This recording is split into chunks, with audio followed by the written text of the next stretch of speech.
Studios, where we sift through the doldrums of media, both beloved and forgotten, to bring you pitches for unwarranted sequels, unwanted remakes, and unwatchable soft reboots. Today on the show, we're going to be doing the first of what I am sure is going to be many episodes focusing specifically on nostalgia. And today we're going to be covering high school nostalgia with the likes of Grease, the 1978 movie, and with Freaks and Geeks, the 1999 into 2000 television show. I'm Yeah. Joe Keogh, And I'm James DePiro. and let's get into it. Okay. So, first thing, I think one of the big reasons why I think nostalgia is going to be a feature on this show, really going forward, is because if we're talking specifically about remakes and late late blooming sequels and those kind of things, um, one of the biggest reasons to do something like that is to try and cash in on someone's the nostalgia of your potential audience, in order to sell your product. Yeah, it's always a nice quick grab of the interest of people who've had enough time to sort of mull over and then sort of place these movies in the back of their mind, and then once it's just that nice little jolt of, oh, like I remember this, and then Right. it's because all you need to purchase it once, that's all Yeah. that's necessary. And we're going to be comparing them in this episode, different like levels of nostalgia. I have some thoughts on that as to are these really both like big nostalgia cash-ins, or is there really something else going on here?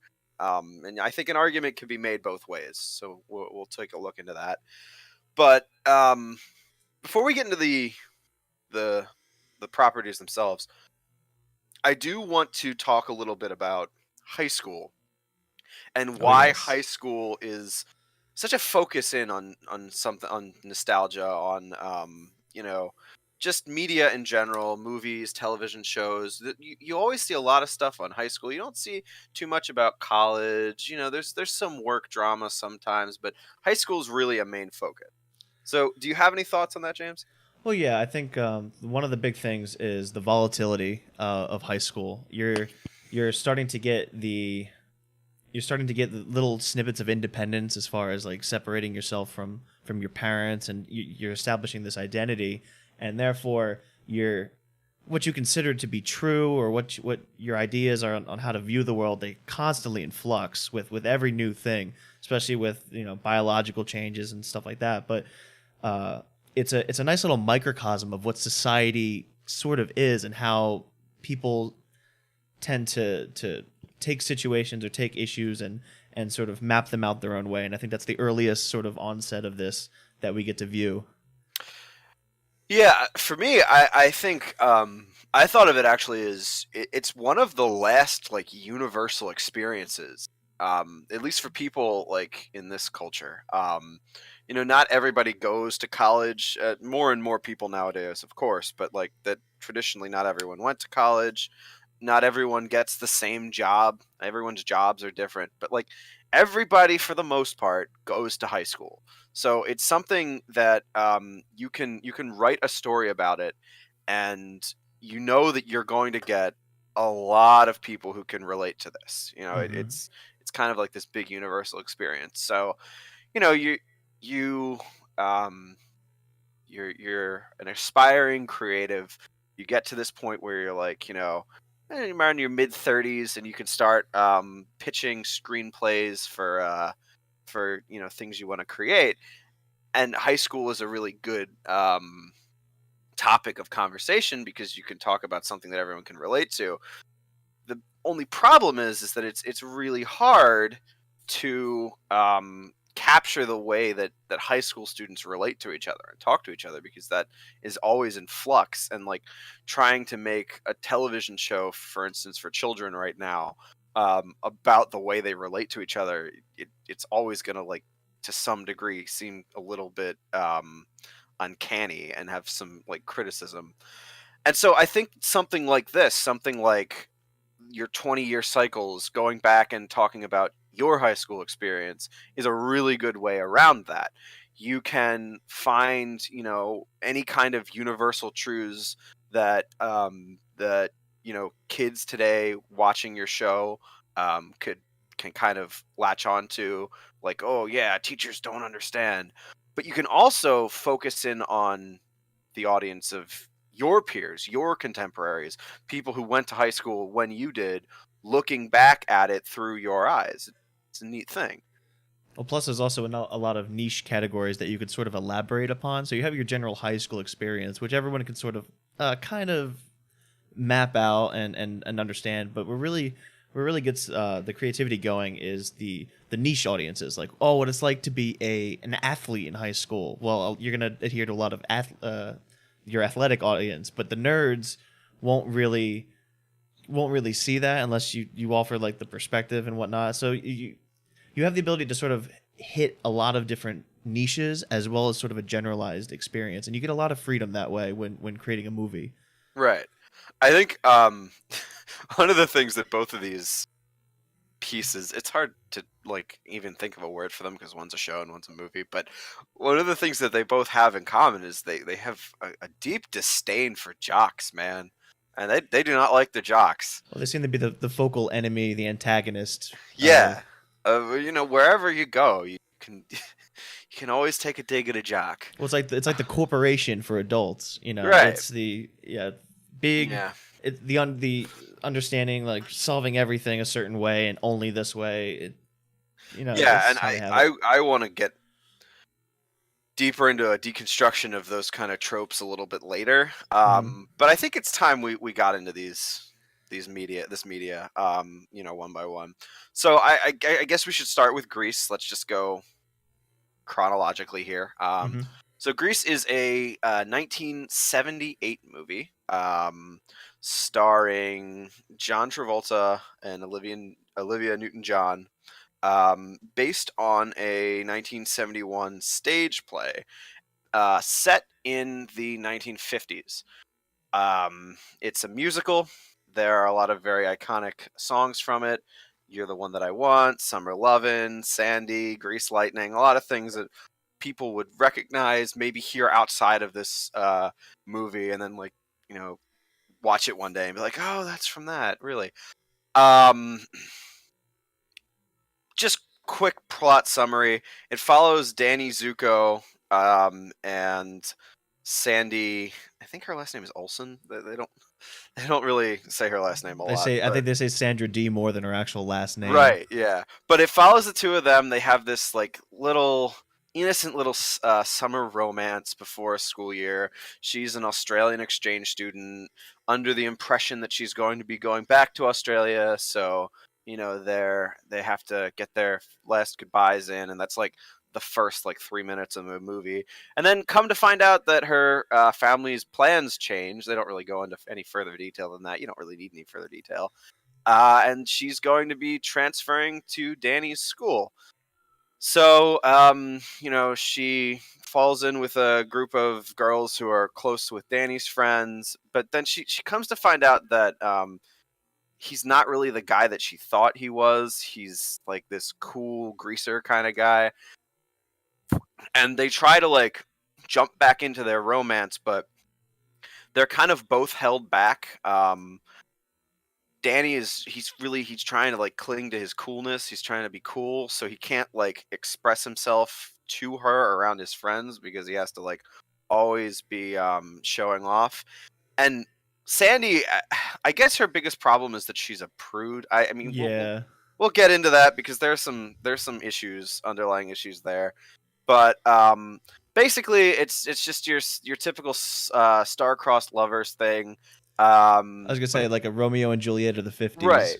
And then they both decide to change for each other, and then you get the big reveal at the end, and they have a song where they like, sing together, and now they've both changed and they're all happy, and everyone lives happily ever after, and they get to fly away in a magical convertible while being serenaded by the chipmunks. So, Yeah. it's just your typical 50s musical.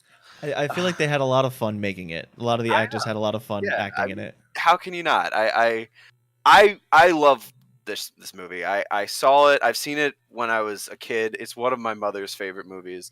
I saw the stage play. One of the one of the Catholic schools around one of the Catholic high schools near me when I was growing up did it as their like school play one year, and my grade school brought us there to see it. And I remember being really excited and waiting for the "You're the One That I Want" song because it's like the best part of the whole movie, and they don't even sing it in the stage version.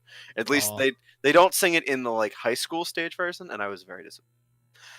But yeah, it's a hell of a time. It's a fun movie. But I think the biggest question that I wanted to ask, and I think that what we're gonna start to get into with our the beginning of our analysis is, does it hold up?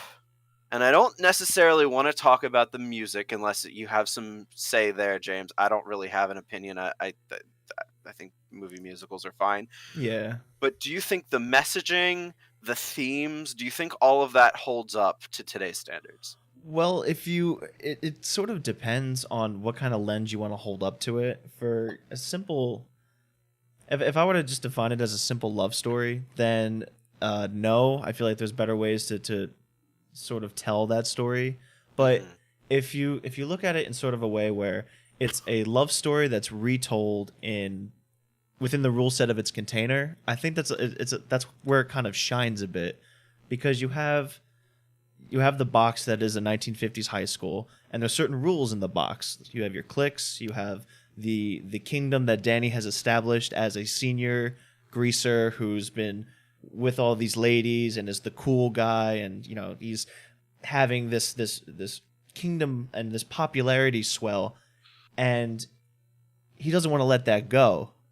Not for and the entire movie is sort of based around his understanding that, well, that's all temporary anyway. That's going away, but you have the chance to sort of have something that's worth way more than just some egotistical insecurity blanket that is Sandra. So you can, if you see it in that sort of lens, then I think it definitely holds up in sort of that aspect, because the idea of holding on to somebody, holding on not somebody, holding on to something based off of an ego trip, or to settle some insecurities. I mean, I feel like that's pretty universal. Yeah, it's immature, but that's okay because you're in high school. So I feel like he gets a pretty big pass as far as like the stuff he does. So yeah, I think as sort of that aspect, I think it definitely holds true even now and probably into the future. I think uh, it's hard to like narrow it down to like a single message, but I think one of the messages that you can get from this movie is that they're saying that it's important for both people to be willing to make sacrifices for each other to be able to change for each other. And I actually think that that's kind of a decent message, because so this movie came out in 78, right? And since then, there has been a lot of like messaging to you know young adolescents and teenagers, from our culture from like the 80s and the 90s and into now, this idea like, you shouldn't change who you are for someone else. You shouldn't, you should be true to yourself.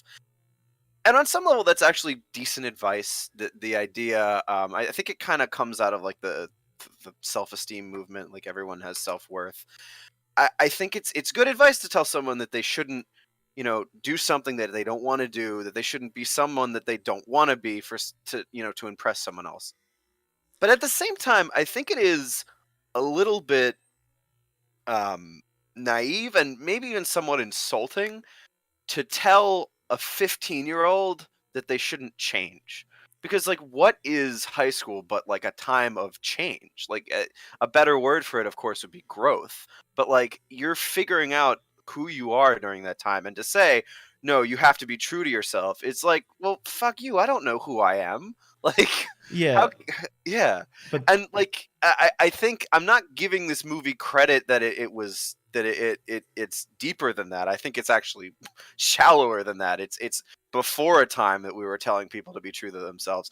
But I think it is, if you're going backwards and you're looking at an older message, it can actually work. This idea where, the way they represent it, they're a little bit ridiculous. They're changing themselves a little too much. But the idea that everyone in a relationship has to put in some work, has to, adapt to the person that they're with, that's actually not a terrible message, and I don't hate it. There's one thing I do want to touch on, which with the whole aspect of change, which is actually is pretty. It's kind of hard to find it, but with the aspects of change with Danny and Sandra, you have what is the word? Okay, so I'm going to take Sandra because that's a little bit better. You have a character that's a certain way, and I would like to say that I think Sandra changed more than Danny. You can see with the whole aspect of just her, well, her changing her entire thing, and even they had a song at the end saying that the old Sandy pretty much died. She's saying Right. goodbye, and then she said, whereas Danny is, I'm still Danny, but with a jacket. Like, I tried this one thing, and this is Right. kind of like And what it was. But in when the you're done here, I'll get into my main criticism. okay, well, in the aspect of it shows that these characters are flawed. They have issues, and it shows the sort of the compensation of that all change and all growth isn't as clean cut, and the lessons learned aren't as accurate as one may think, because you see in a lot of movies where you have character meets problem, character solves problem, character learns lesson, and they're like, yay, I learned. Whereas this is, okay, I'm trying to learn, and Danny compensates too little in order to grow, and Sandra compensates too much. She says, I want to be more confident, I want to be with this guy, I'm going to take up smoking and stuff like that to impress him, and he Right. thinks, oh, like, this is how I'm going to, like, the intentions are pure and real. He wants to change for her, and he understands that these little ego trips that he has aren't going to last forever. But the way he does it, he thinks that a varsity jacket is enough to change, and then in her, which is the undercut, and then with her, she has to do everything to change, So, and that's the overcut. to be fair, Was it was more than just putting on a varsity jacket. He did join yeah, track, and he like ran track, and like he became an athlete, and they showed him like working on it throughout. So like I actually think they showed his working on changing himself a lot more than they showed hers. Hers was kind of like a very snap decision at the very end. Like well, that's what I mean. she's sitting on the like at the top of the L.A. River. I don't know movie, but like clearly they shot that on the Los Angeles River, and she's just like, you know what? I'm gonna change everything about my personality now. And then the next scene comes up, and she's like, I'm sorry, the old Sandy can't come to the phone. Why? Because She- she's dead. Yeah, Like, and that's what I want to praise the movie on, because you are dealing with high schoolers. They don't have the most accurate answers to everything. Some are going to overcut it. Some are going to undercut it. Some are going to think that change means this and that, and that's what I praise it for. yeah, I mean, one of the I read into it a little. One of the writers of the original stage musical said that what he wanted to do when he made this story is kind of a subversion of the stereotypical like 50s 60s drama where like the nice girl goes out and finds a bad boy and like reforms him, and then he becomes like a nice boy. Okay, And yeah. like, and it's a complete subversion of that, because like Yeah. he's starting to like, okay, maybe I could be a jock, maybe I I could could be run both. track. And then she comes out in her like greaser outfit, and it's a complete subversion of that, and for that reason it's fun. Yeah. That said, I do want to be a little critical about this. I want to bring it into a modern lens, and I hate to do it, but I have to break out my critical theory here. Okay. Um, I think that the framing of the issue of the biggest issues between the two of them is kind of the big issue that I have with the movie. Danny's issues, I think, are very well framed. I think that they display him as the biggest thing holding him back from being with Sandy is him caring about his reputation, about his cred. He wants to look cool in front of his boys, and he can't do that with this little poodle skirt girl. He has to, he's gotta be a little cool. Um, And I think that he learns over the course of this movie that, he cares about her and that he's willing to be intimate with her and, not just put on a show for his boys. And I think that his arc, his growth is a good one. Like, he shows up at the end at that festival wearing that jacket in the whole view of the whole school, saying, like, this is who I want to be. Not So, even trying to hide it like he did right. with the ice So, cream thing. Yeah. problem is shown. He works on it. At the end, he changes. He has an arc. He grows as a character. He shows that he's willing to change for Sandy. And I think that if you show that they're both willing to change for each other, it's a nice message. The problem is the framing of Sandy's issue. So Sandy also has trouble like being intimate with Danny, but for her, the main criticism is that she's a bit of a prude. And Mhm. like, what exactly do they mean by that? Like, they show her and all the like girls at the sleepover, and they're singing about how like, oh, look at me, I'm Sandra D, and they're making fun of her, and like she gets all mad at them for making fun of her and all that. Like, that's a little bit of a discussion of her prudiness, but like, as it relates to Danny, the one scene that we have of her like, you know, of her being held back from being with him is in the car when he's being like really Reachy. aggressive with her. Yeah. And like, The and sin that, wagon. yeah, and her, and yeah, Sin Wagon, that's a line that's like, okay, lighten up a little bit here, girl. But like, her resistance of him is framed as the issue. Her refusal to consent to him, like, to use the parlance of our time, is framed as an issue. And I hate to use the word, but that's a little problematic. That the whole issue that this movie takes with this girl is that, oh, you gotta give in to this aggressive Yeah. dude. You And gotta then in put the end out. she realized, all right, I'll give in. Like, that's not a good message. It's That's a not. really You're good. absolutely That's a right. really bad message. I was thinking about it a little bit, and I think that a good way to like reframe that from like today's perspective, and you could make that a little better. You could still have her be a prude. You can still have her be resistant to like the overall culture of not just the greasers but the pink ladies as well, and that her biggest problem is that she is like judgy. I think that's a better way of Yeah. expressing that. They didn't.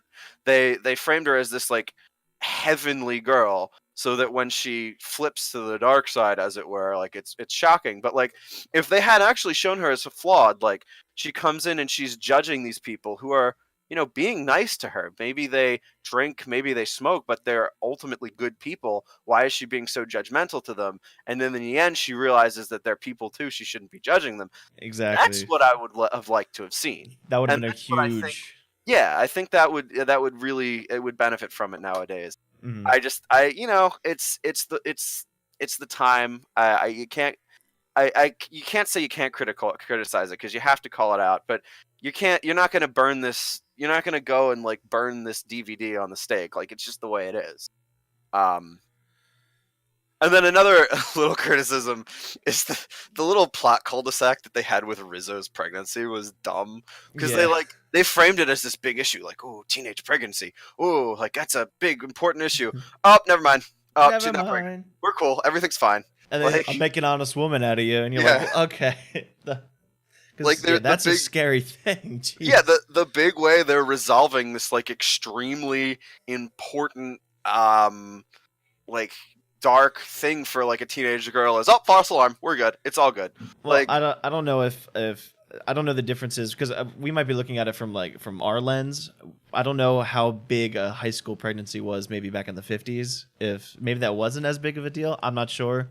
I feel like if anything it was probably a bigger deal.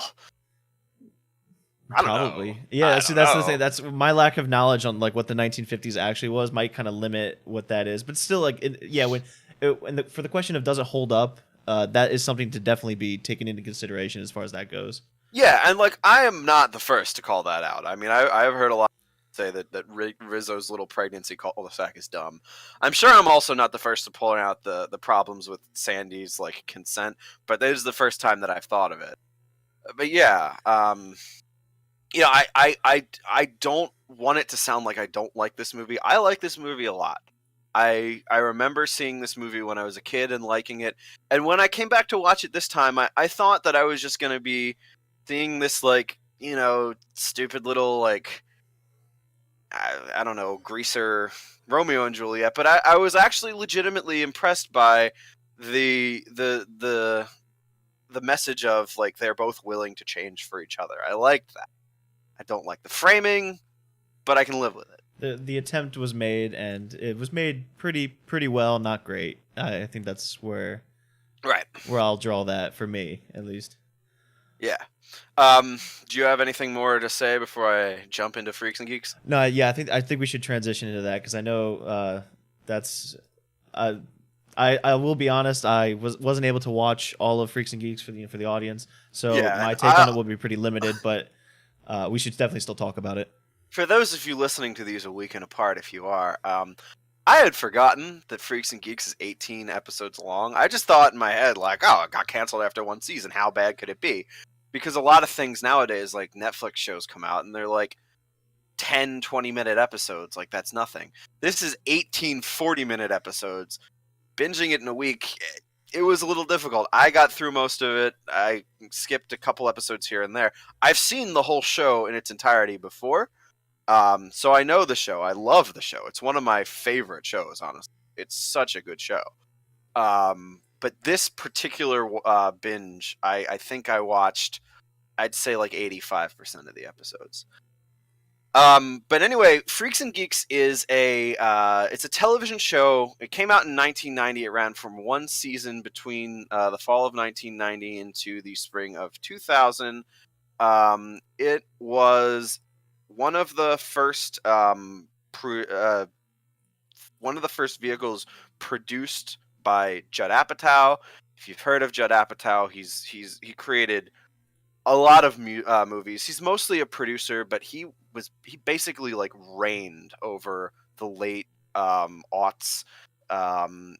Movies like Knocked Up, The 40-Year-Old Virgin. Um, he's a very, big Hollywood producer and known for collaborating with guys like Seth Rogen, who is in this show. And this show is it really launched the careers of a lot of actors. Seth Rogen's in it. James Franco is in it. Jason Segel, who you probably know from How I Met Your Mother, is in it. Linda Cardinelli, she's the main character. She's actually not in a lot. She was Velma in the live-action Scooby-Doo movies, though.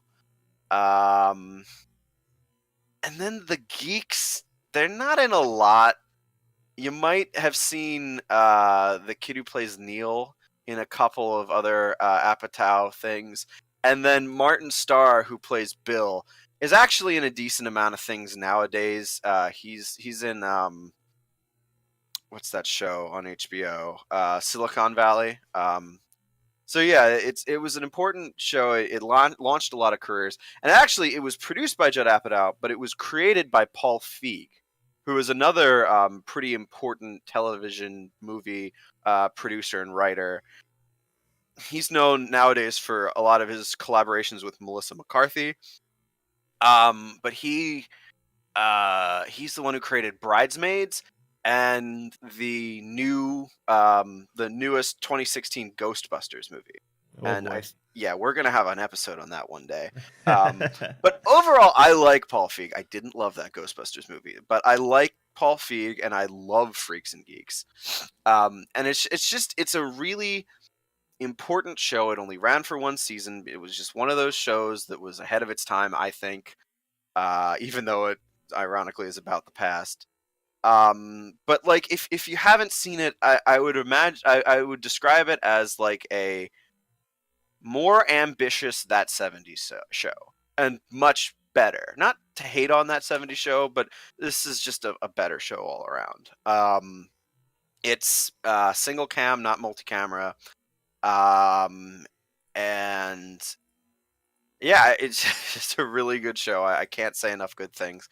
The show follows the characters of Sam and Lindsay Weir. Lindsay is the older sister. She's this like really smart girl who used to be friends with like the mathletes and like this really conservative girl named Millie. But the show starts with her kind of like dipping her toes into hanging out with like a little bit of a rougher crowd, I guess you could describe that. The show goes through it, describing them as freaks. I think a better term might be burnouts. Like if you have in your head the idea of like your high school burnouts, it's basically these guys, and they're the ones played by James Franco, Jason Segel, Seth Rogen, all the people whose I'm career guessing they do a lot of drugs. exploded. They do a decent amount of drugs. I I mean, mean, it's they only because of James really Franco, they and only really talk about weed. I think if I'm well, that sounds about right with I, those yeah, two. I mean it came out in 2000. It wasn't pushing any boundaries. Maybe I think they might have mentioned cocaine once, but like they don't really go too much into that. It's more like you're like you're underage drinking, you're skipping school. There's a lot of that. Um, and Lindsay is this like really smart girl who still does pretty well in school, but she's kind of like dipping her toes and starting to hang out with them because she's getting a little angsty. And then her little brother is the other like big character who the show follows, Sam, and he's like just a flat out like nerd by like the modern definition, and he has his two friends, and they're just like really nerdy. And it's like your stereotypical like, oh, they're getting bullied, they don't like the jocks, they don't like the popular kids, they can't get girls. It's very standard, but it's really fun. It's just a good show. It you know it actually it pushes some boundaries later, which I think is really cool. But it only lasted one season, and it really sucks. Now, James, you said you didn't watch too much of it, but from what you saw, what was your impression? To be honest, I wish it made me wanting more. It made me wanting to finish and actually continue on with the series. Right. It ramped pretty well into its development, but to be honest, it made me wanting more. It made me wanting to get attached to these characters. They were played very nicely, is from what I've seen, Yeah, and like I said, fantastic show. and I wish I was able to see more of it for it to develop a lot of for a lot of the commentary that I wanted to discuss as far as like the relationship between these two dynamics. I will say that after watching 18 episodes, you obviously because I mean, it's a show that was made with the intention of there being more seasons. So they end on a little bit of a cliffhanger, like what's going to happen with Lindsay in her life right now. You definitely want there to be more. You're definitely bummed that it didn't continue, but I think that within like 18 40-minute episodes, you get enough. You're not going to feel like, it wasn't worth watching. It's definitely worth watching. There are storylines that they resolve. It's not like a modern day show where they know it's going to run forever because it has such a big budget and such a big marketing behind it that you will start a lot of your storylines in the first season and like, oh, we're not even going to resolve this 6 seasons. A lot of the stuff that they start, they resolve. One of the biggest things being Sam throughout the whole show has this crush on this girl Cindy. And I will spoil this a little bit. I'm not going to spoil the whole show, but since like this part of our show we do allow spoilers, I will go into this. He actually ends up dating Cindy by the end of this first season, and I love this part of the show. She sucks. She turns out to be like the worst girlfriend ever. Like they put her on this pedestal for the whole like 2/3 of the season where she's just this really nice, like, oh hi Sam, oh I'm I'm the cheerleader girl Sam, and then like when they start dating, he realizes she's really shallow. She doesn't really care about him. She's just looking, for someone who will treat her nice, and like she doesn't appreciate the things that he does for her. And I think that like that nowadays, if that was done, I wouldn't be super impressed because it's done to death. But I think that in 2000, as like a nice little subversion of that like idea of the girl that you put up on the pedestal, I think that was kind of clever. But yeah, just to analyze this show a little more, I think that this show is almost a good representation of the thing that I was very critical of Grease for. Now, last week, James, when you pitched the idea of Grease, I'll be honest, Freaks and Geeks was just something that popped into my head as like, all right, I don't know much about musicals. Maybe let's make this episode about nostalgia. What's a good example of nostalgia? Freaks and Geeks. So I didn't think too much about it. But now, after I watched it again, I thought, like, this actually is a very good example of something that plays with the same kind of arc that Grease does and does it, I think, better. And in a lot of ways, that's just because, well, you have a whole season of television. You have a lot more room to develop these characters. So it makes sense. But in a lot of ways, Lindsay is very similar to Sandy in that she's this innocent girl who kind of falls in with this crowd that you would think is like the wrong crowd. And over time, she realizes that they're really nice people. Like it's hard to really understand why she started hanging out with them in the first place. I think in some way it's just like rebellion. Um, but at by the end of the season, she realizes that they're actually a lot more genuine than a lot of the people she used to hang out with, because they're just because they make decisions in their lives that aren't great, it doesn't mean that they're bad people. They relate with each other really well, and they're really nice to her, and she gets a glimpse of their lives and like why they are who they are, and she kind of like makes that fall down the dark path, so to speak, more on her own, where it's not like she's trying to impress a guy. I mean, she does have a brief little romance with one of them, but it does not turn out well, and I actually praise the show a lot for that.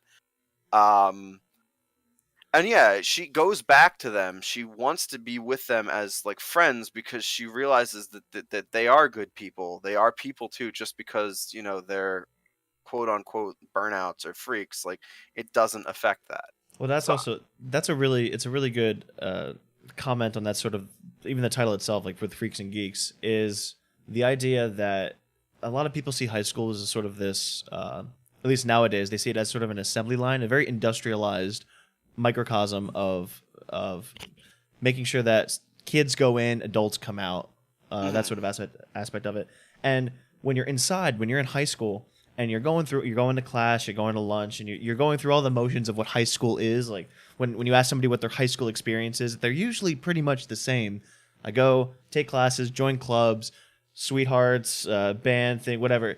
There's sort of a cookie cutter as aspect to it. But when you take the aspect of the burnout, it's sort of like taking the red pill of high school, where because you're a burnout, you're not adhering to the system of what high school is, and therefore can sort of look at it from an outside perspective.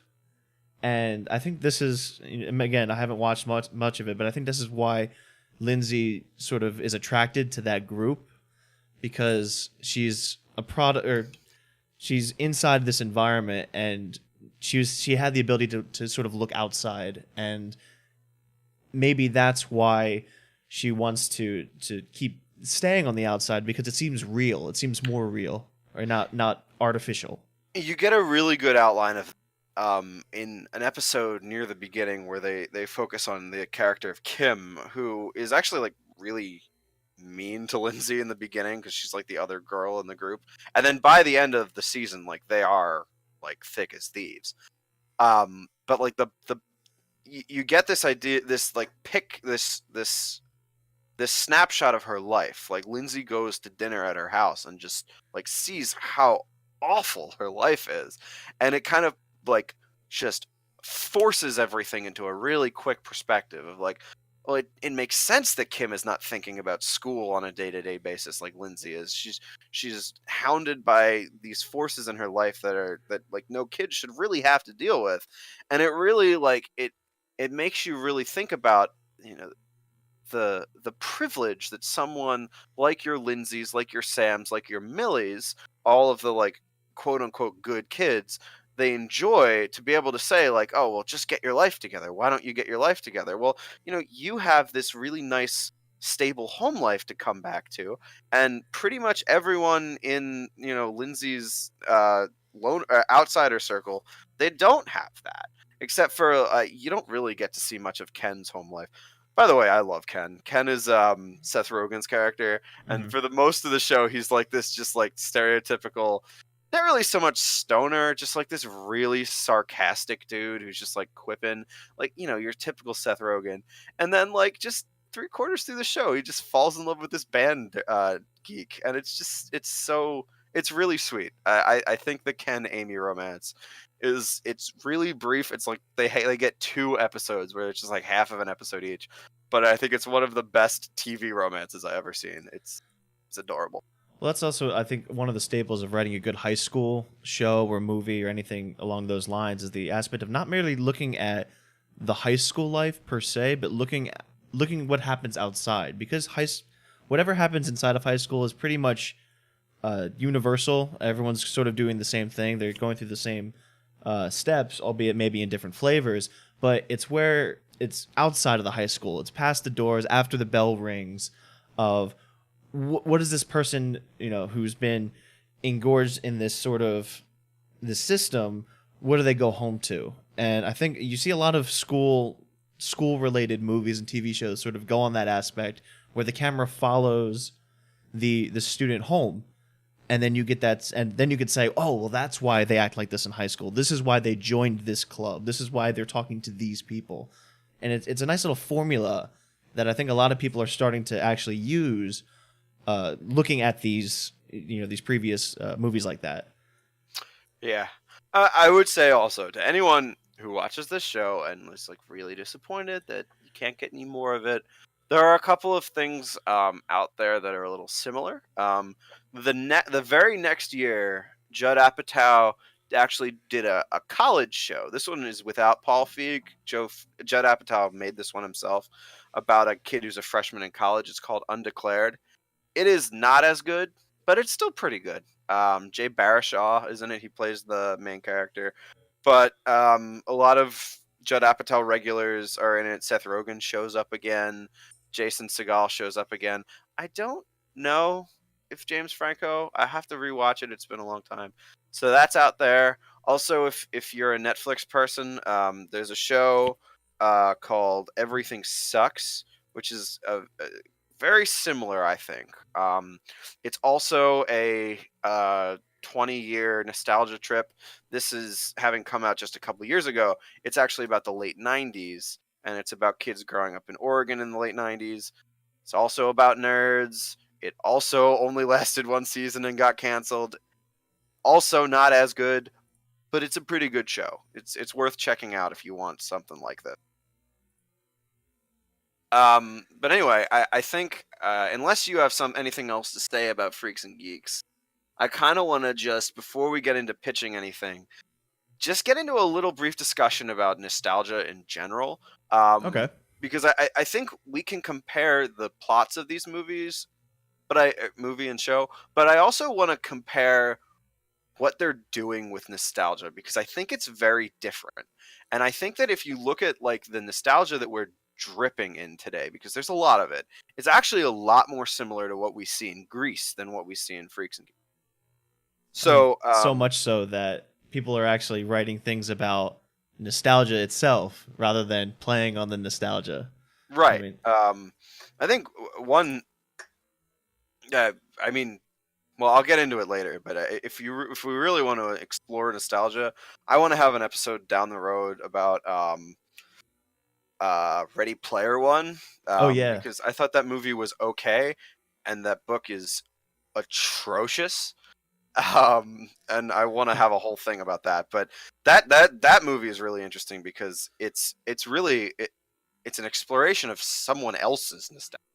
And yeah. maybe we'll get into that a little bit. But like, so I mean, just as direct comparison, right? Greece is set in the 50s, and Greece, I think, is pretty, like, it. You cannot separate Greece from its time.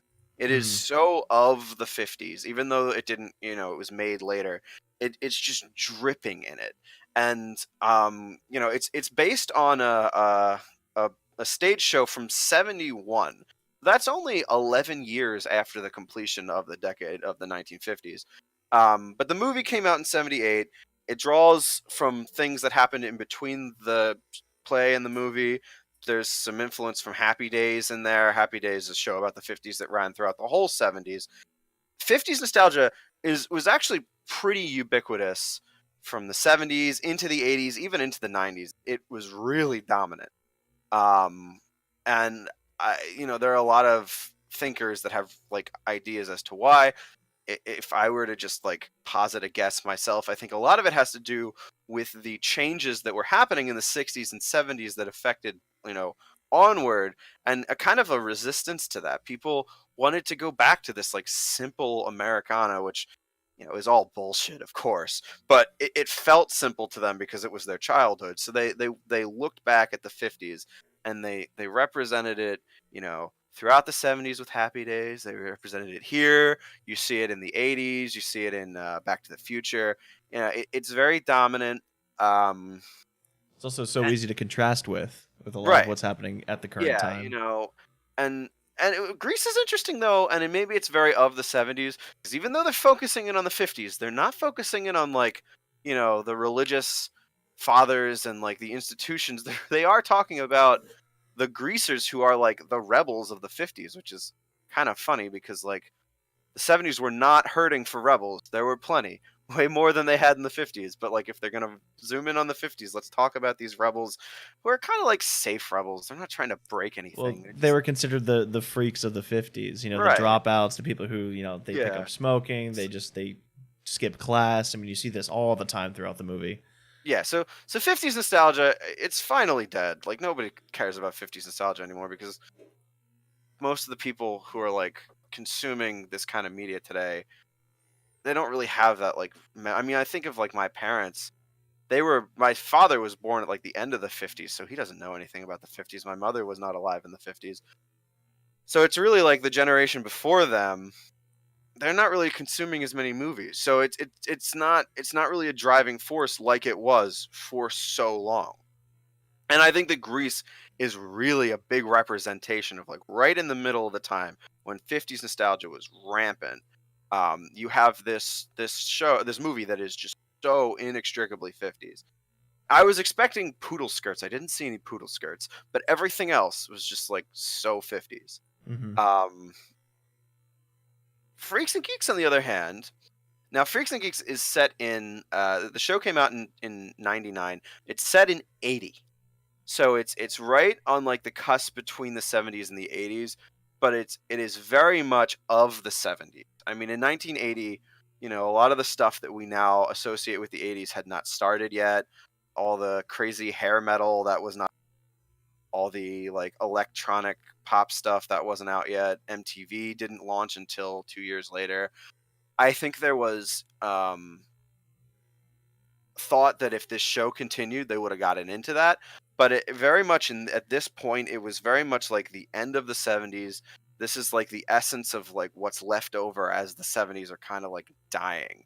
And at the end of the show, they have this whole exploration of like disco, and like Nick becomes a disco guy, and like you see disco die in front of you. Like the people at these disco clubs are like just pathetic, and they show that, and like they try to make it look good, but they know what they're showing you. But I don't think that this show is necessarily as I don't think it needs to take place at this point. I don't think that they are to trying to say that this is like the essence of 1980. There's music thrown in to remind you when it is, to be nostalgic, but I would posit that this show is very much more of a personal nostalgia story as opposed to like a cultural nostalgia story. What I mean by that is Grease, like they want to signify to everyone that this is the 50s. So you got your greasers, you got your like rock and roll, like old school rock and Your roll pep music. rallies, Yeah, exactly. Like the they're lack of beating. black people. Yeah, except for on the stage. Yeah. So they're beating you over the head with it. It is so prominent here. in Freaks and Geeks, I really do think that Paul Feig was just trying to tell the story of his high school years. And so he's bringing in little things that signify to him that this is the time that we're in. But it's not hitting you over the head with this story could be told at any time. It does not have to be during the 80s. So I don't want to say that it's anti-nostalgia, but like it is a very personal nostalgia lesson. Mm-hmm. And then I mean, if we're going into our nostalgia thing, you kind of have to like think about where you want to draw your line of back to. So people talk about the 30-year cycle, the 20-year cycle, the 40-year cycle, and what I mean by that is this many years later, we start to make movies and TV shows about what we're nostalgic from that many years ago. And it's hard to say, like, well, which one is it? Is it a 20-year cycle? Is it a 30-year cycle? Is it a 40-year cycle? There isn't one cycle, of course. Like, these things are going to start, and I don't. I'm starting to sound like I'm like going off on a crazy tangent here, but I think that 20 years is a good time to start like seeing the nostalgia start to unfold, and then it continues on for a while from there.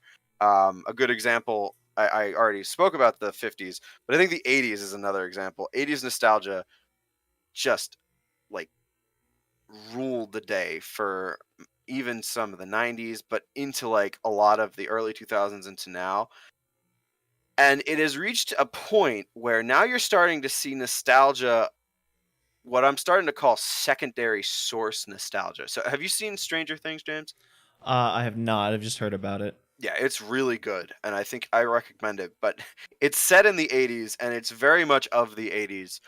But the guys who created it, the Duffer Brothers, were born in 1984, and the So show is set in 1985. So they are not talking about their childhood. They're talking about the childhood that they saw in movies later on. It very okay. much, yeah, it's very much reminiscent of E.T., The Goonies, Stand By Me, these very like quintessential movies that show you what it was like to have been a kid in the 1980s. And I think that everyone has an idea of what it meant to be a kid in the 1980s, even if that idea is completely like based on something that's not actually real. It's just a fantasy in your head, but you have an idea. So I think that is something that we have to consider Hmm. when we go into our pitch. Yeah. Well, actually, that was actually when something I was thinking about when I was thinking about my pitch was I know for me when I was in high school, a lot of you had the nostalgia of the high school itself. So a lot of different things that happened in the late. So I graduated from high school in 2011, and so there's the time period of the late 2000s was very, it had its own thing. But another thing that I definitely was caught up on was the idea of people in high school were, like you were saying before, were doing a lot of things from the past. So case in point, a lot of the choir kids, their musical numbers, instead of doing sort of a traditional aspect, they were doing musicals that were also doing nostalgia trips, with one of them being Grease and stuff like that. So there's a lot of the styles they wish to emulate were sort of yeah, we're in the late 2000s, but we're still talking about the 50s, we're still talking about the 70s and things like that. Right. And like you're seeing the 70s through how they saw the 50s. Mm-hmm. And I think we're in a very perfect time to talk about something like Freaks and Geeks, because that show came out 20 years ago and it's about 20 years before that. So you can kind of see you can see 1980s through the eyes of 1999, and in a way you're seeing a little bit about 1999 too. So anyway, unless you have any other analysis, and I know that I went on just a crazy rant there, and I need to control this a little better. But do you think you're ready to get into the pitches? I think so. Okay, so I want to shake up the format a little bit with these pitches going forward. I think I want to try this out today, and if it works, I want to stick with it. Just a way of organizing our thoughts, just a way of going down a list and hitting each point of like what we really want to do with this, and eliminating the types of retreads of the stories that we think might not work quite as well. So let's start with Grease, right? So here's my list, right? Sequel, remake, ripoff. Sequel, direct continuation of the story. You're telling your part two with your same characters, at least most of the same characters. Is that what we want to do? Remake, that's you're just hard remaking the story. You're using the same title. You're using the same themes, might be the same character names, might not be, but you're trying to tell the same story, but for a modern audience. And then, if we can't make either of those work, we'll just rip it off. We'll come up with our own idea, our own title, our own characters, but we'll use some of the tropes and some of the visuals and some of the things that like make these movies relevant in the modern. So, let's start with Grease. Grease sequel. So that already happened. Grease Yeah. 2. Have you ever seen it? No, I don't think I do want to. So I can't say too much about it. All I know is that I've heard it's terrible. I know it's the acting debut of Michelle Pfeiffer. So if you're a Michelle Pfeiffer fan, maybe it's worth checking out just for that. But from what I heard, it doesn't really do anything new. It doesn't really tell anything of any type of a new story. They're just trying to live in that Grease moment again, have the fun with the music, and the music isn't even as good. So I would say I wouldn't want to make a Grease sequel. What do you think, James? Is your pitch like a sequel to Grease? No, mine is more of a rewrite or a remake slash spin. It's I guess it would make more sense when I eventually talk about it. Okay, but definitely not a sequel.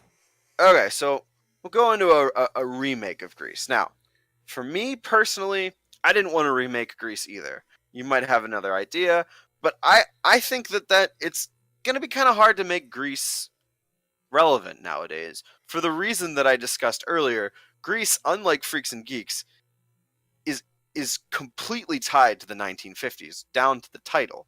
You can't really take it out of that. So if you're going to remake it, you're going to have to make another movie set in the 1950s, which at this point was it was 70 years ago. So okay, so I understand the concept of the remake now. Right. Okay. I mean, so mine would be more of a rip off then. Yeah, and I'm not saying that with everything we do we want it to be an exact remake.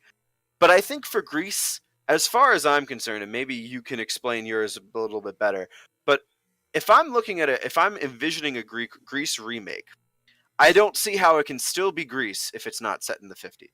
Yeah. And if it is gonna be set in the 50s, are you really gonna keep it relevant in 2019? Maybe somebody can.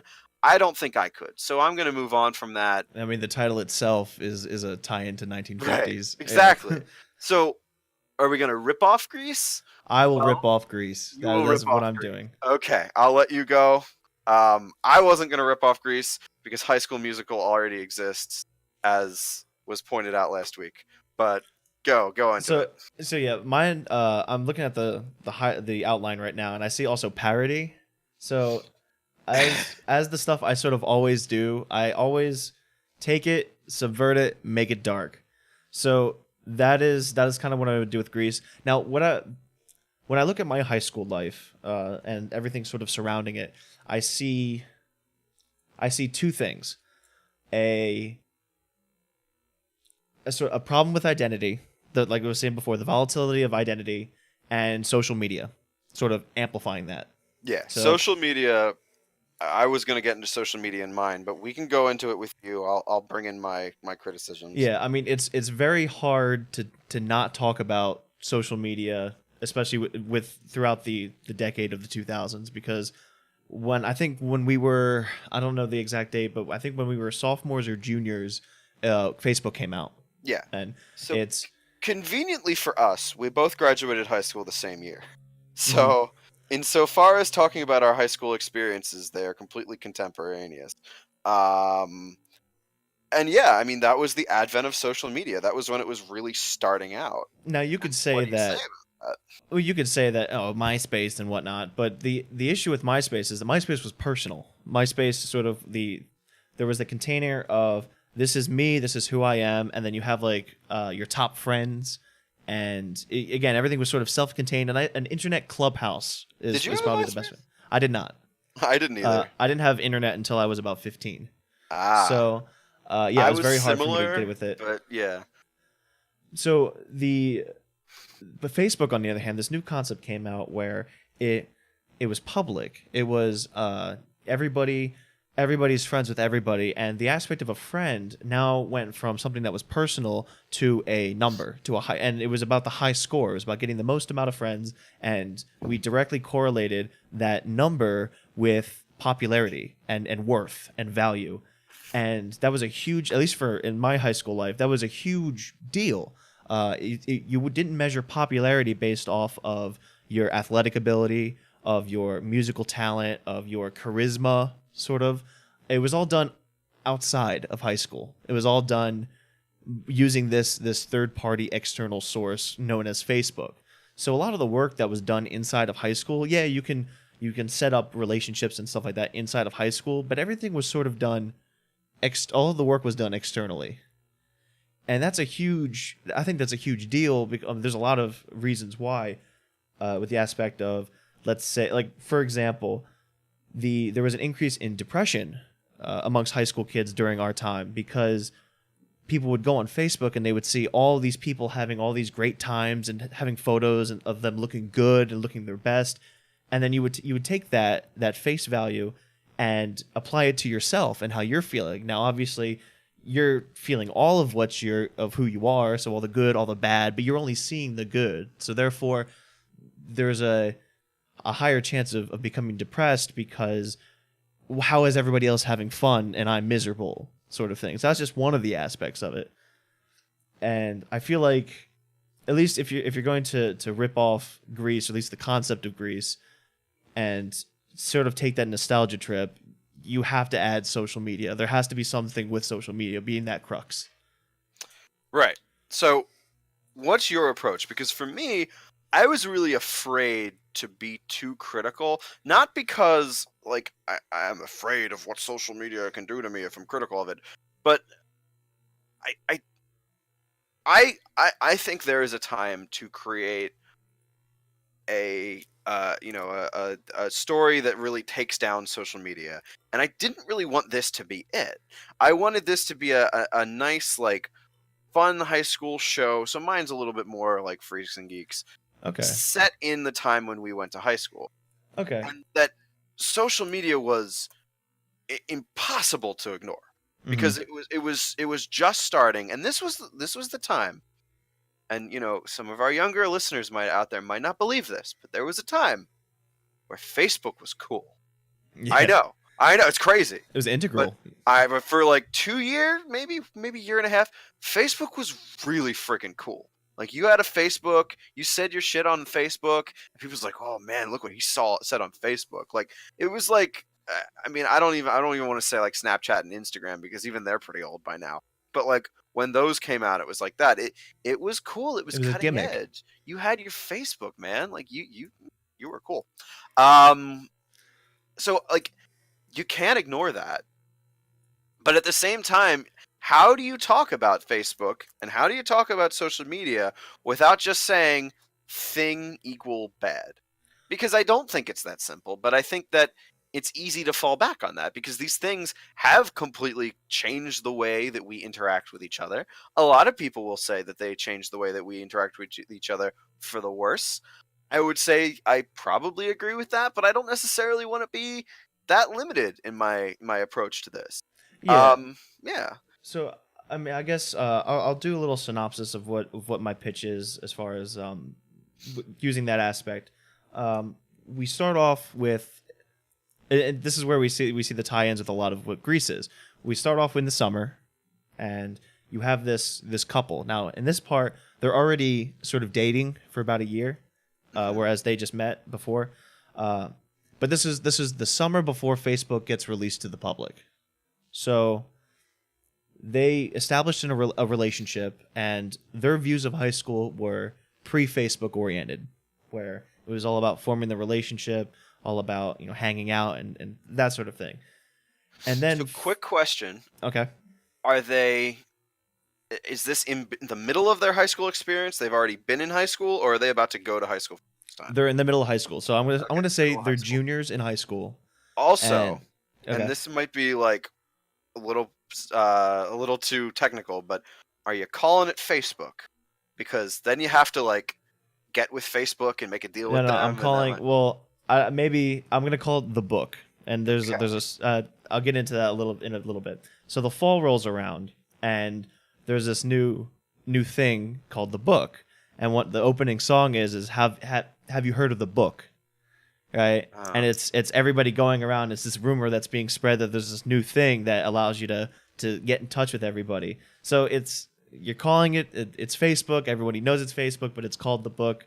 Marketing or copyright stuff be damned. This is an idea. And so they're going around with this, and people are starting to use it, and it's starting to grow. There's no ifs, ands, or buts about it. And we see that both couples, or sorry, not both, both of the people in the couple are using Facebook, but one is using it better than the other. And what I mean by better is, in the song, it's poking fun at the aspect that if you have more friends, you are a more valuable person. Your popularity is directly proportional to the amount of friends you have. Right? So keep it nice and simplified because it's high school. And so the one person, it could be either the boy or the girl in the relationship. It really is kind of, I'm going to say the girl for now. She's using it better than the boy in the relationship. So she's getting more and more friends at the same rate because the boy doesn't really take it as seriously as everybody's doing. And as the girl is getting more and more friends, she's getting the attention and the recognition of more and more people. And we see this sort of strife, a little conflict that's happening with the bonds of the relationship because now she's hanging out with quote unquote more popular people and leaving the other guy behind. And then you could see this sort of change where is her identity being slowly rewritten as is everybody else's based off the amount of friends she has. So it gets to the point where there's a bit of strife in the relationship because she can't be seen with somebody who has a lack of friends on Facebook. And so that's pretty much the entire central point of the story. And you get to see little avenues of what it does to people. So you have the main relationship in general, but then you have something which I think would be really cool is the idea of, well, I don't know if you've ever seen, I think it was called, have you seen Wicked at all? No. Okay, so I've heard songs from it. Okay, so one of the songs is I think it's called Popular, where the one girl who's the popular teaches the less popular girl how to be popular. And so you could usually do a little spin on that, involving like, this is how you get the most friends, this is how you do this is how you do that. So that would be a pretty good song to throw in there. Another one would be, you have everybody is talking about the most popular kid. He has the most amount of friends, and everyone's like praising him and wants to be his friend and all this stuff. But then the camera follows him after the bell rings, and you realize that the reason why he's so popular is because he's playing the game properly, but at the cost of his own freedom. And in doing so, now he no longer knows who wants to actually be with him for him, but instead of just because he's famous now. And that was we're the most popular kid. So there's a crisis of identity there. And you end the song with him taking a selfie, or her taking a selfie with the fakest smile. And then when it gets posted, the likes go up. And I think that's a pretty good symbol of that sort of strife.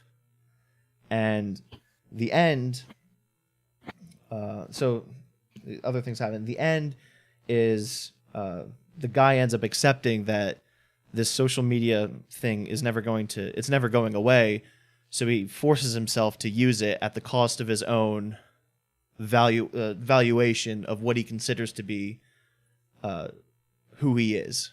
I have to play the game now. That sort of aspect of it. And the movie ends with a song called 10,000 Friends. That's a really big deal. And it's it's sort of poking fun at the whole aspect of social media, because they apply to colleges, and the college looks at the person's Facebook, which is what was happening during our high school days. Is businesses and colleges were actually looking at Facebooks now. Jesus, were they? I don't remember Yeah, that. they were looking at people's Facebooks to make sure that you were a straight edge. So Oh, yeah, no, I remember that, of yeah, course. yeah. I So the didn't know guy, they weren't counting friends, were they? no, but this is what I'm making fun of, is like the fact that the colleges were taking Facebook seriously as a Right. means of so he's Yeah, like, no, oh, of 10,000 friends, that's a really big deal. Welcome to X university, and that's how it ends. It's sort of like a very hollow, happy ending, because yeah, they're still the relationship is still there, but at what cost? Now you have a guy who has to use it even though he doesn't want to use it. You have a girl that's completely changed her. She changed herself because she understands that being popular is now So or do having the you most have amount of your, friends. like, you're the one that I want moment where they're, like, singing and, like, he's come around, so now they're, like, dancing around outside taking, like, really, That's what really that fake selfies? yeah, that's the 10,000 friends. That's a really big deal, and it sort Alright. of goes into that. And then they all go away, and then there's a fade away, and then it says next year, and then it starts up again. Except it's, instead of saying "Have you heard of the book," it's "Have you heard of the gram?" And the cycle just starts anew. And it's a very dark satirical take on Greece. It's the essence of Greece, but with a much more bleaker message of what happens when you introduce something into a volatile system such as high school. Alright. So yeah, I wanted to kind of use social media to kind of, like, pepper things in. Okay. I was afraid, though, and I still don't know how I want to work with it, because I just want it to be there to, like, remind people, like, hey, look, remember when Facebook was new? But I don't want to call it Facebook, but everyone has to know it's Facebook, but also everyone has to know that it's cool. And people don't associate with Facebook with cool anymore. They used to. Mm-hmm. I don't know. But I want to get into mine. And mine isn't actually super detailed this week because I went crazy last week. Yeah, you gave me a lot to think about as far as like the quality of what I have to bring to the table with the cinematic universe. Right, I know. I'm sorry. No, also I also like it really got me thinking when I was watching this, because you have something like as musical. You really have this like sort of a shallow appearance. It's like, no, let's dissect it. Let's get a little bit more into it. But yeah, sorry, go ahead. Right, so you tried to go more into it. I Yeah. tried to hang back a little bit. Okay. Um, So I want to actually go down the list with Freaks and Geeks, because mine is kind of Freaks and Geeks related. So, let's think. Sequel? Do we want to make a Freaks and Geeks sequel? Well, you could do it. It's possible. That's not the direction that I would go. But if you were to do something like that, you would go out and try to get as many actors as you can from the original Freaks and Geeks, and you'd want to make them like the parents, right?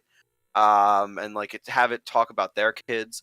And you could probably do that with Linda Cardinelli. Like, no offense to her, but she doesn't really do a whole lot. And she was like the main character of that, so she could be like the main mom in this. And like, obviously you're not going to get Seth Rogen and James Franco to be regulars, but they can pop up, and I'm sure they'd like to do that. I mean, this was such an important show for like the launching of their career. So just like this is new Freaks and Geeks, they pop in and like, oh look, it's Daniel. He's a drug dealer, and it's Ken, and he's I don't know, band teacher. I'm not sure where you would go with that, but that's not the direction I would go. I think if one day Paul Feig is sick of making Melissa McCarthy movies and he wants to make something with Netflix, this is an idea. So if you're listening, Paul Feig, I'll still watch it. I think though I would go the direction of remaking it or ripping it off. And the difference, I mean, like rip it off. I just mean make my own nostalgic television show about high school and not really focus too much on the Freaks and Geeks angle. But I think that I actually gave an honest try to remaking this because I think I could. Believe it or not, I actually was a bit of a geek in high school. I know it might come as a shock. And yeah, I didn't really associate with freaks, so to say. But I think in college, I had a, f- a few friends in the early days of college that might fall into that category. So speed up the process a little bit, and maybe you could talk about it all in high school. So first and foremost, you and we graduated uh, 2011. 2011. So I would want to set this probably halfway through. We'll say 2009, right? Which is conveniently 10 years ago. So we're like right in the middle of our 20-year cycle here. Hmm. So reconvene in another 10 years and we can start making this show. Um, and I would put money. Obviously, I don't think I will be I don't know what I'll be doing in 10 years, but I would put money that in 10 years there will be a television show made by someone about high school in the late aughts.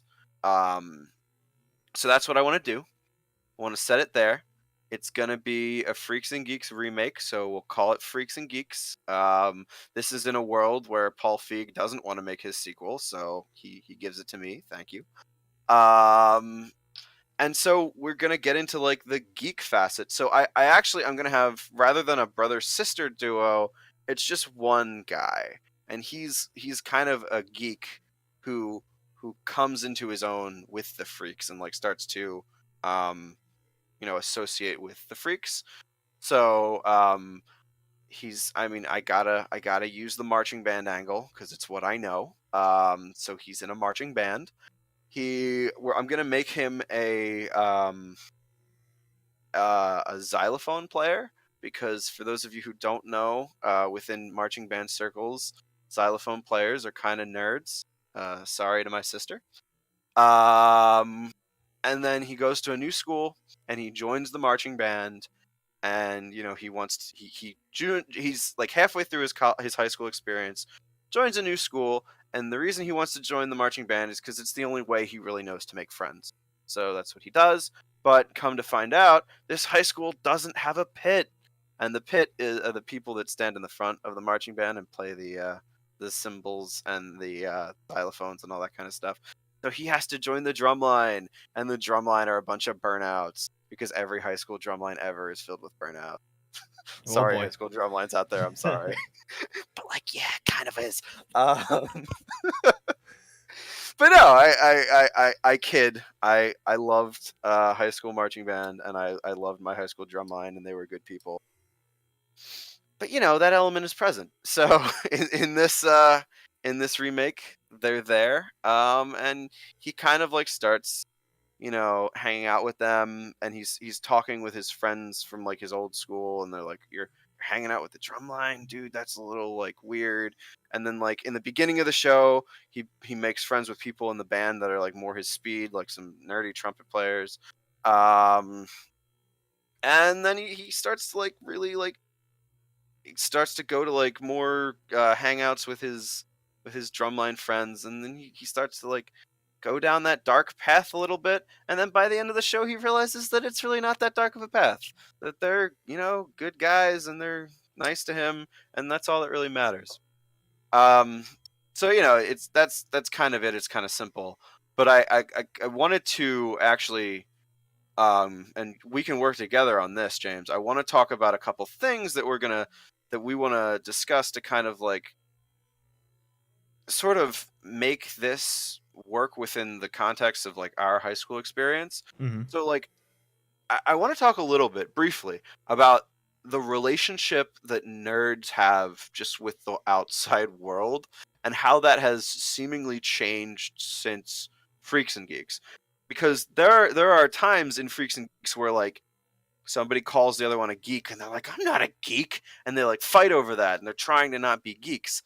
And I feel like that's not the case anymore. I So mean, it's of pretty course, accepted now as right, like an identity. exactly. I mean, maybe not everywhere, but I think that nerd culture has become very powerful now. Hmm. And I think I can't really put a time on it. I don't want to I don't want to say it was exactly when we were in high school because that might be like a little bit too biased to our own perspective. But like when I was in high school, I didn't really have a concept of a jock. Like there were kids that did sports. Some of them were cool people though. Some of them were assholes. It had no bearing. The fact that they had played sports had absolutely no bearing on them. And I did marching band with a bunch of freaking nerds, and some of them were really cool people, and some of them were assholes, and what they did in their spare time had no bearing on them whatsoever.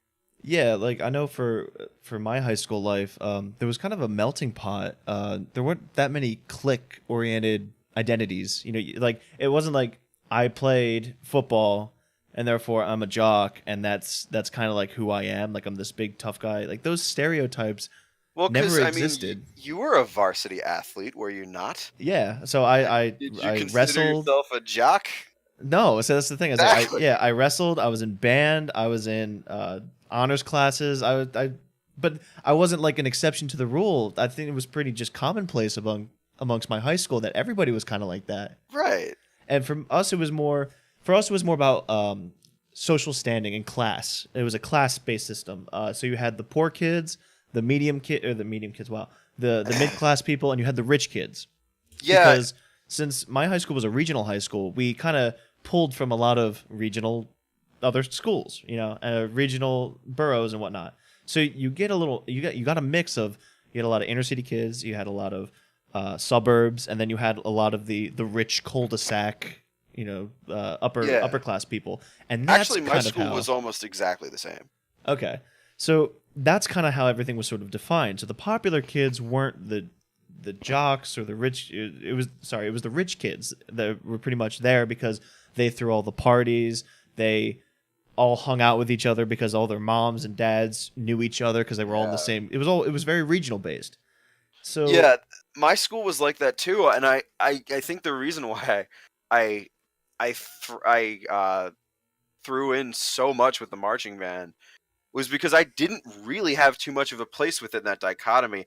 I did not go to middle school where I went to high school. I moved in like right before high school. I had gone to private Catholic school up until that point.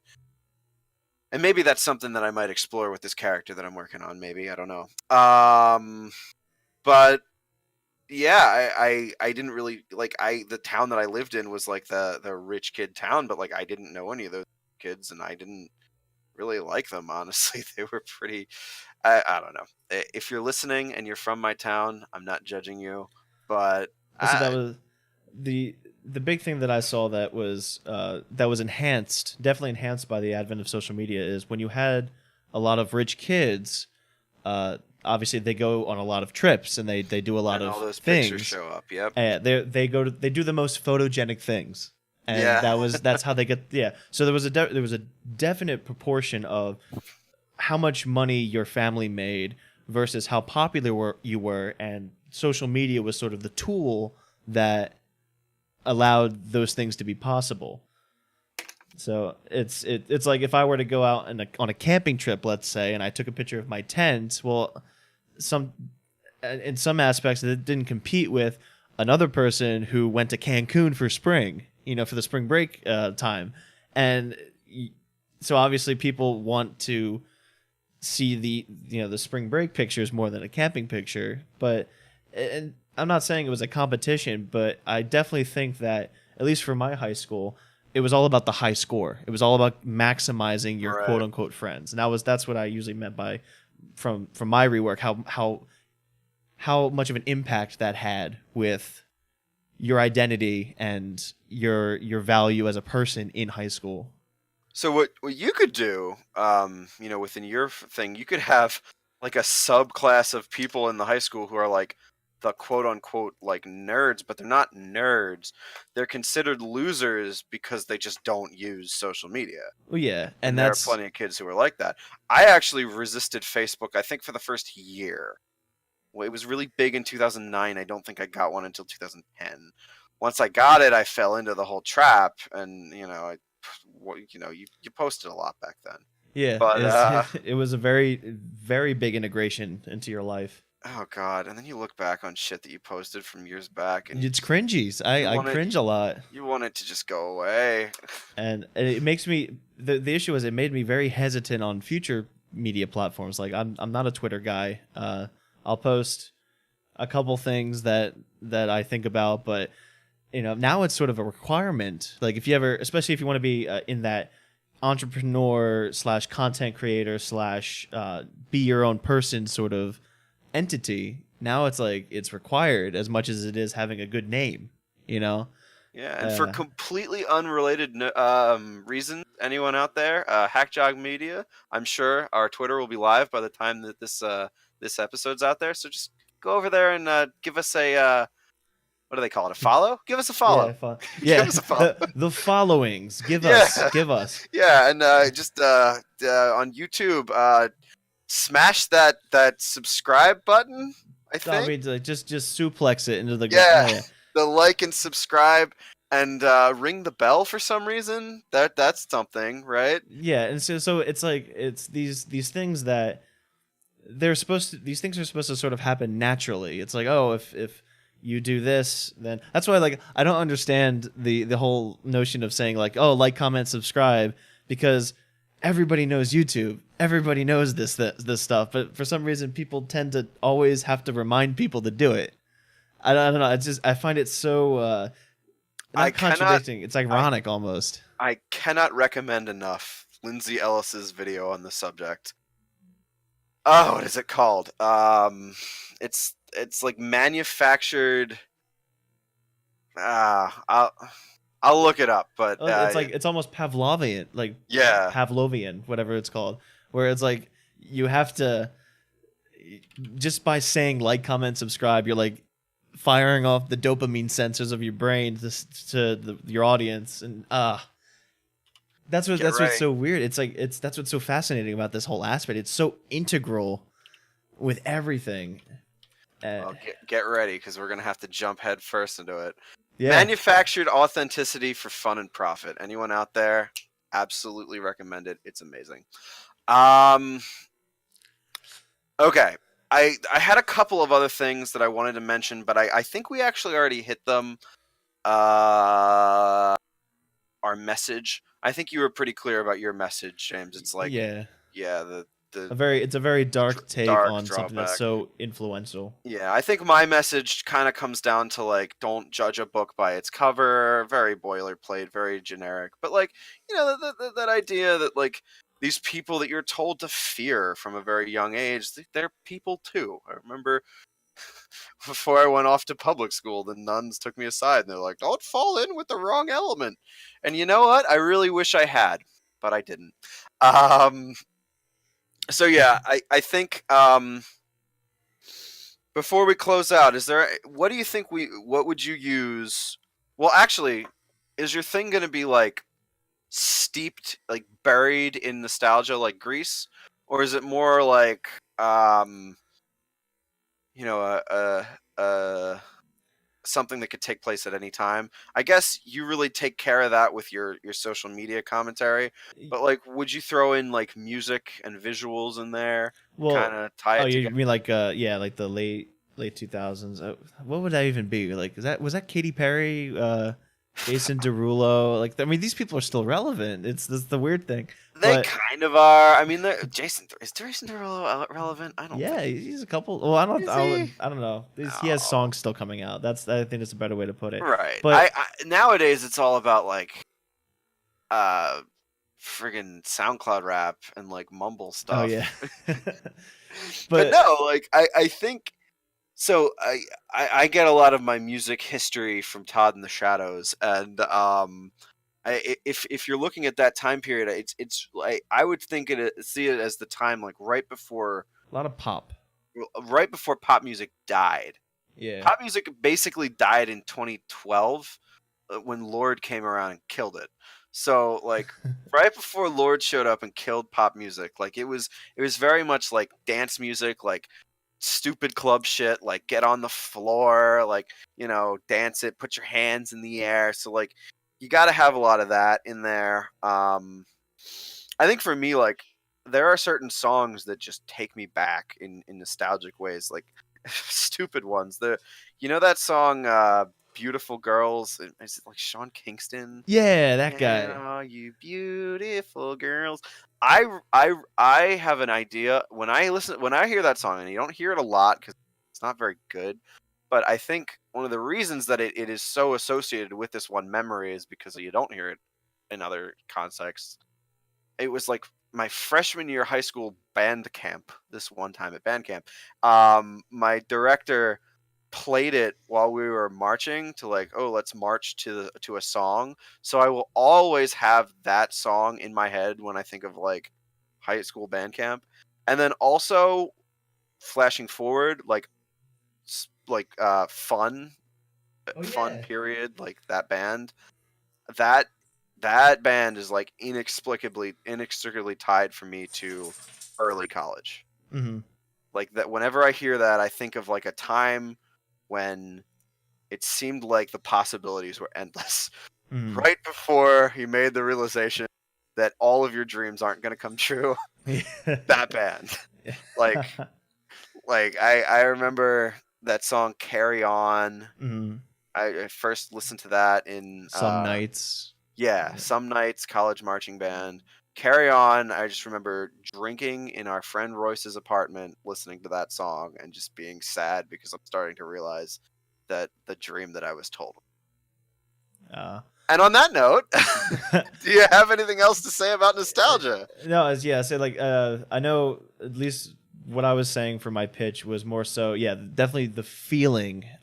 It wasn't really tied to literal or not literal physical forms of nostalgia like art or visuals or music or stuff like that, but the feeling because to be honest, I don't remember a lot of the stuff from my high school when it comes to like music and things like that. I remember I had a mixtape or a mix CD of like 15 songs. I would just loop over and over again when I would go to wrestling practice, and Right. that's it. That's Yeah, it. I didn't really listen to a lot of pop back then. I thought it was too cool for it. I listened to a lot of honestly, the stuff that they listened to in Freaks and Geeks almost Yeah. exactly. So yeah, the I entire listened to aspect of all of like that. They're like, oh, pop music sucks. But like nowadays, I can hear one of those songs and be like, oh yeah, that reminds me of high school. Because so yeah, even if you're not going out of your way to listen to it, it's there. the entire aspect of pop culture sort of like went over my head. So the Right. only thing I sort of remember from high school is the impact of this one thing, which is social media and whatnot. Right. Well, Uh, for your thing, it's that's a yeah, little bit more difficult because yours is a musical unto itself. So yes, you can't really have a lot of pop songs unless you want to, you yeah. You know. would have to sing it in that. You could Yeah, sing it in it that would basically genre. be Glee. Yeah, Actually, was pretty big back then, so I don't know. Maybe you can jump on that. because Um, I mean, you could definitely. There's also a bit of satire in itself, making things like depression and stuff like that be sung in a very pop centric manner. yeah, Uh, Doing that sort of thing is also because how part of the Grease was trying to really Beauty quote that School Dropout was a really good exactly. one. It's like early rock and roll. So your thing is it's a musical around mid 2000s club pop, Yep. basically. Yep. And yeah, it's the idea of like tackling big things, like for example, the Beauty School Dropout, where he's like, "You're not gonna make it. You suck at hairstyling," but he's doing it in a power rock ballad as if he's gonna romance her. Right. It's that aspect, but Oh pretty wait, much the real entire real time. quick before we get done, I'll make it really quick. I actually had a Greek parody myself, Uh where it's a guy and a girl and they fall in love, and it's high school or summer, and then they come back, and it's set in modern times, and then she realizes when she comes back that he is a modern day rockabilly, like Grease, because those people exist and they're weird as hell, yeah. and that's just it. Like she figures that out, and then they struggle with that. He tries to become a normie. He succeeds, but then in the end, she embraces his bizarre internet culture, and it's like this cute little love story. And then they fly off in the car, and then you get to see all the people on the ground after the car takes off, and they're like, "What the fuck was that?" Yeah. Maybe these weird ass little rockabilly kids are onto something, and then they start worshiping them as gods. Um. So anyway, that So was just an afterthought of driving home today. Wouldn't that be funny? Um, as far as the next Yes. Yes. episode, What about Back to the Future? that'd be pretty good.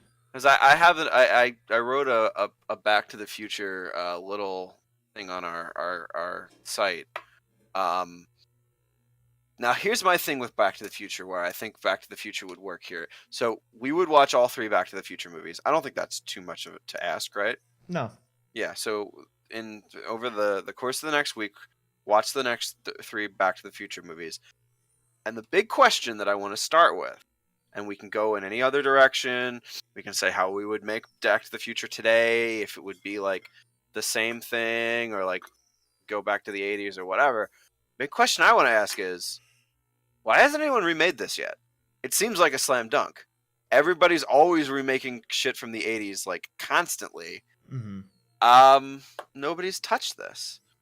So yeah, maybe let's see if we can figure that out. Do you like that idea? Yeah, I think we should. I think that's really a really good concept, because if you can't, like, it's not only just discovering why no one's done it, but I don't know, maybe for me it's like how could you cash in as best as you can because no one's done it yet. I mean, or you can make it genuine. But I will say this much. I think we've already missed the biggest opportunity. I don't know why nobody tried to make this in 2015, because 2015 was where they went in Back to the Future Part 2. But they also, like, kind of inadvertently predicted the presidency of Donald Trump. So maybe we need to talk about Back to the Future. Yeah. So, right. Okay, so next week we will be doing the Back to the Future series, and it's gonna be unique. It's gonna be all right. Cool. All right. I think I'm ready to sign off. Do you have anything else to say? As well. No, I think we're good. Okay. Until then, we will see you all next time. See ya on the flip side.